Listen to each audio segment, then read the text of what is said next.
یأمر بالعدل والإحسان وإیتاء ذی القربى وینہی عن الفحشاء والمنکر. اللہ تمہیں حکم دے رہا ہے عدل و انصاف کا.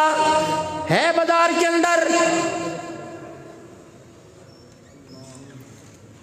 سکھر کے بازار میں اور ہمارے میں صرف مسجد کی دیوار کا فرق ہے. ان اللہ یأمر بالعدل والاحسان ہے ہمارا لین دین کے اندر برتاؤ. آپ کے سامنے ریاست مدینہ رسول اللہ صلی اللہ تعالی علیہ وسلم نے مدینے میں بازار کا اللہ اکبر قیام نافذ کیا. بازار بنایا مدینے کے اندر. اب کیا تھا بازار میں؟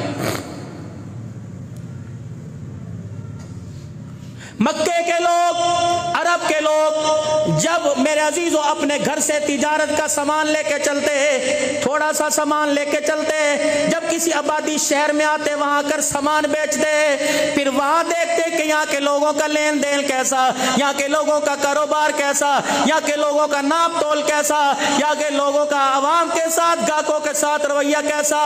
تھوڑا سا سامان لیتے، اگلے شہر میں جاتے، اس سامان کو بیچتے اور اگلے والوں کو بھی کرتے جس شہر سے جس بازار سے ہم سامان لے کے آئے خبردار وہ دھوکے بازی ہے، وہ دو نمبری ہے. وہ دکھاتے کچھ اور ہے، دیتے کچھ اور ہے، ناپتے کچھ اور ہے، تولتے کچھ اور ہے. ہماری مانو ہم دھوکہ کھا کے آئے ہیں. اس بازار سے لانے لا، یہاں سے لے لو، یہاں سے لے کے اگلے بازار تک جاتے، پھر وہاں کی چیز وہاں بیچتے، تھوڑا سا سامان لیتے ہیں. جب رحمت والے نبی صلی اللہ تعالی علیہ وسلم نے سوق المدینہ مدینے کے بازار کا قیام نافذ کیا، اللہ اکبر، تو جتنے عرب والے پیسہ لے کے آتے، جتنے تاجر سامان لے کے آتے، سارا مدینے کے بازار میں بیچتے، پھر یہاں سے خرید کر اگلی جگہ لے جاتے.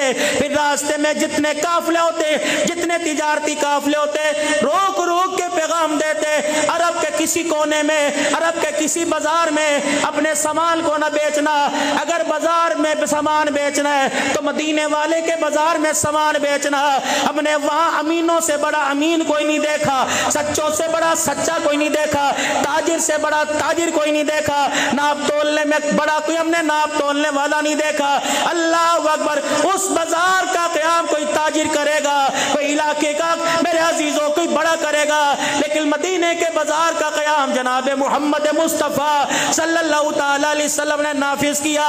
وہ نبی، سونا نبی، سچا نبی، اعلیٰ نبی، عرفہ نبی، بلندیوں والا نبی، شانوں والا نبی، اپنے تو اپنے غیر میرے عزیزوں جس کے کردار میں، جس کی زبان میں، جس کی سوچ میں، جس کی آنکھ میں، جس کی حیا میں، جس کے لین دین میں کہہ گئے رب اکبر کی قسم ہمیں خداؤں کی، ہماری زبان جھوٹ بول سکتی ہے، ہماری آنکھ غلط دیکھ سکتی ہے، لیکن محمد کی زبان سے غلط نہیں نکل سکتا ہے. اس بازار کے قیام کی، اس دستور، اس آئین کے نفاذ کی اس وقت یہ مدرسوں سے جو ہلکی ہلکی آواز آ رہی ہے، خدا کا واسطہ اس آواز کو اونچا کرنے میں ہمارا ساتھ دیجئے. مولانا اس آواز کو بلند کرنے میں ہمارا ساتھ دیجئے.